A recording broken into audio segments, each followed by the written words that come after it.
दोस्तों, अगर आप भी मेरी तरह सोल्डिंग आयरन यूज करते हो तो ये प्रॉब्लम आपको भी कभी ना कभी ज़रूर होती होगी। अब प्रॉब्लम क्या होती है फ्रेंड कि ये जो हमारी सोल्डिंग आयरन की बिट होती है ये कई बार ओवरहीट होने के कारण आगे से बिल्कुल काली पड़ जाती है, जिसकी वजह से क्या होता है कि जब भी हम इसके अंदर सोल्डिंग वायर को टच करते हैं मेल्ट कराने के लिए तो हमारा सोल्डिंग आयरन मेल्ट नहीं होता, या फिर कई बार मेल्ट हो भी जाता है तो वो नीचे टपक जाता है, इस बिट पे नहीं चिपकता। फिर हम क्या करते हैं, इसको आगे से रगड़ते हैं और रगड़ने के बाद कुछ टाइम तक वो ठीक से काम करता है और कुछ टाइम बाद फिर से इसके ऊपर कार्बन आ जाता है और बार बार ये प्रॉब्लम होती है, जिसकी वजह से बार बार बिट को रगड़ने से ये बिट भी हमारी जल्दी खत्म हो जाती है।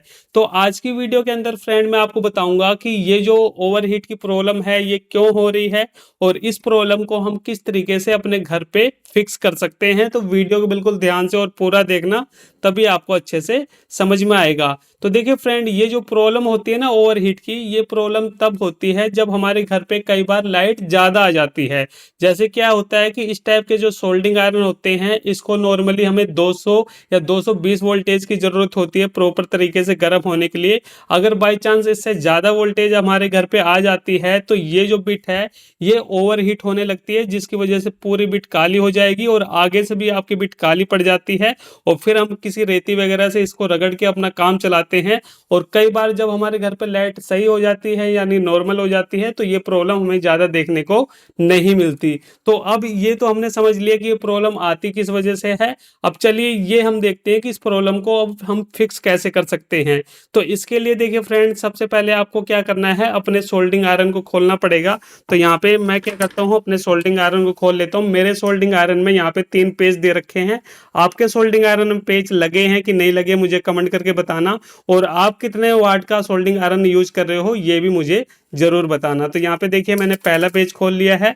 इसी तरीके से हम दूसरे पेज को खोलेंगे। ये देखिए यहाँ पे मैं दूसरे पेज को खोल रहा हूँ। ये देखिए दूसरा पेज भी हमारा खुल गया और ये हमारा लास्ट तीसरा पेज है, इसको भी हम खोल लेते हैं क्योंकि इसको खोलना बहुत ही ज़रूरी है, यहीं से हम सारी चीज़ें समझते चलेंगे। ये देखिए यहाँ पे हमने तीसरे पेज को भी खोल लिया है। अब यहाँ पे देखिए इस तरीके से हम इस वायर पीछे से वायर को आगे की तरफ पुश करेंगे और ये जो हमारा एलिमेंट है ये बाहर निकल के आ जाएगा। अब इसके अंदर आपको क्या देखना है, इसके अंदर आपको ये देखना है कि ये जो हमारा एलिमेंट होता है इसकी एक लेग पे आपको डायोड मिलेगा। तो वो आपको देख लेना कि कौन से कलर के अंदर ये डायोड हमारा लगा हुआ है। देखिए मैं जूम करके भी आपको दिखा दूं, कुछ इस टाइप का हमारा एलिमेंट है और इसके अंदर देखिए 2 लेग निकली हुई है। हमारी इस एलिमेंट के अंदर 2 लेग है, एक ये वाली और एक ये वाली।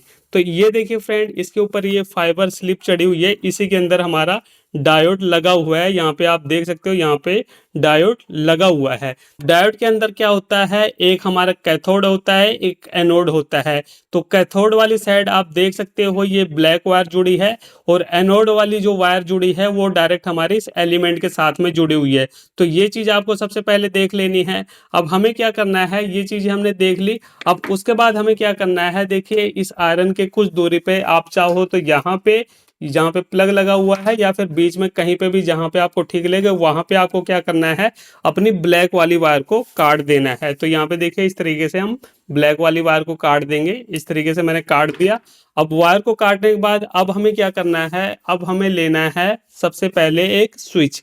देखिए इस टाइप का आपको स्विच लेना है और इस स्विच के अंदर हमें क्या करना है, इस स्विच के अंदर हमें इस टाइप का एक डायोड और लेना है। और ये जो हमारे पास डायोड है ये IN 4007 नंबर का डायोड है और ये डायोड आपको किसी भी इलेक्ट्रॉनिक शॉप पे 1 से 2 रुपए के अंदर बड़े आराम से मिल जाएगा। तो इस डायोड को देखिए हमें ये जो हम स्विच है इसकी दोनों लेग पे हमें लगाना है, लेकिन उससे पहले देखिए फ्रेंड यहाँ पे हम इसको इस तरीके से तो लगाएंगे नहीं क्योंकि इस तरीके से हमें करंट लग सकता है। तो इसके लिए आपको कोई भी छोटी डिब्बी वगैरह ले लेनी है।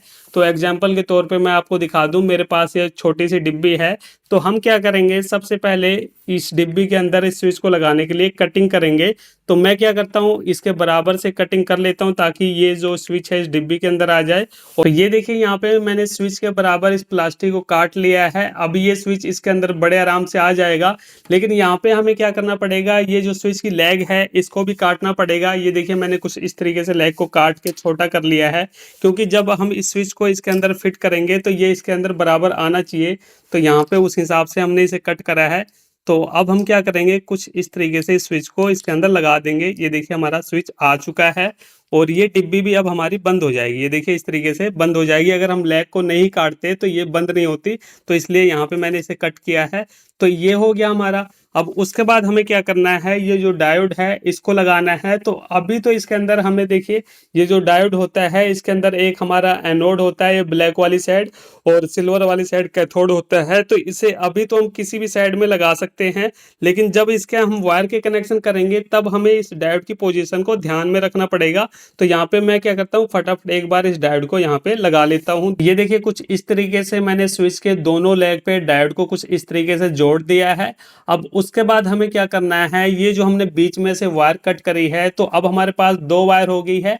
अब इस दो वायर को हमें यहाँ पे जोड़ना है। तो यहाँ पे देखिए किस तरीके से जोड़ना है। यहाँ पे ऐसा नहीं कोई भी वायर आप किसी भी साइड जोड़ दोगे। यहाँ पे देखिए क्या करना है आपको, जैसे कि मैंने आपको यहाँ पे शुरू में दिखाया था, ये जो डायोड लगा है, तो डायोड हमारा ब्लैक साइड में लगा है, तो ये ब्लैक साइड में हमारी सिल्वर वाली साइड यानी कैथोड साइड में ये वायर जुड़ी हुई है। तो इसी तरीके से अब यहाँ पे आपको क्या ध्यान रखना है, ये जो हमारी ब्लैक वाली वायर है, कहाँ पे गई भाई वायर, कहाँ पे चली गई, ये अंदर चली गई वायर, इसको मैं निकाल लेता हूँ। ये देखिए ये वाली जो वायर है, तो ये वाली जो वायर हमारी कहाँ पे जुड़ेगी, अब डायोड के एनोड साइड में। देखिए डायोड का ये जो ब्लैक वाली साइड है ये हमारा एनोड होता है। तो यहाँ पे हम इस ब्लैक वाली वायर को जोड़ेंगे और उसके बाद ये जो दूसरी वायर है इसको हम कैथोड वाली साइड में जोड़ेंगे। तो यहाँ पे देखिए मैंने कैथोड साइड भी वायर को जोड़ दिया है। तो इस तरीके से जो हमारे कनेक्शन है वो कंप्लीट हो चुके हैं। अब हमें कुछ भी नहीं करना, इसको पैक कर देना है। तो ये इसके ऊपर की जो बॉडी है इसको हम इसके ऊपर रख के इसे पैक कर देंगे। तो ये पैक हो चुका है हमारा।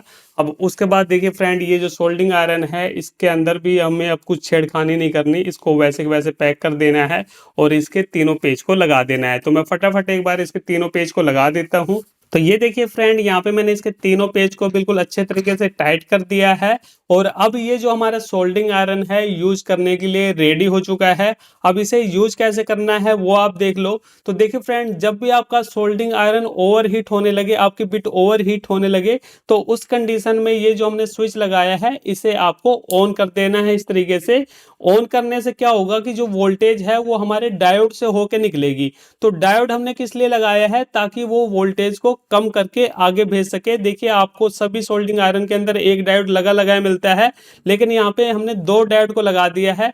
दो डायोड से फायदा ये मिलेगा कि वो और ज्यादा वोल्टेज को कम करके भेजेगा, जिससे ये जो हमारा सोल्डिंग आयरन है ये ओवरहीट ना हो सके। अगर आपके घर पे नॉर्मल वोल्टेज आ रही है, फिर से आपको स्विच को बंद कर देना है। स्विच आप बंद कर दोगे तो पहले जितनी वोल्टेज आ रही थी उतनी वोल्टेज हमारे आयरन को मिलेगी और हमारा आयरन नॉर्मली काम करेगा। और जब कभी ओवरहीट होने लगे तो स्विच को हम ऑन कर देंगे और ये फिर से हमारा सही तरीके से काम करने लगेगा। तो इस तरीके से फ्रेंड, आप भी अपने किसी भी सोल्डिंग आयरन के अंदर इस तरीके से डायोड को लगा के यूज कर सकते हो और अपने किसी भी सोल्डिंग आयरन को ओवरहीट होने से बचा सकते हो। तो चलिए फ्रेंड, फिर मिलते हैं नेक्स्ट वीडियो में कुछ नए टॉपिक के साथ। तब तक के लिए जय हिंद, वंदे मातरम।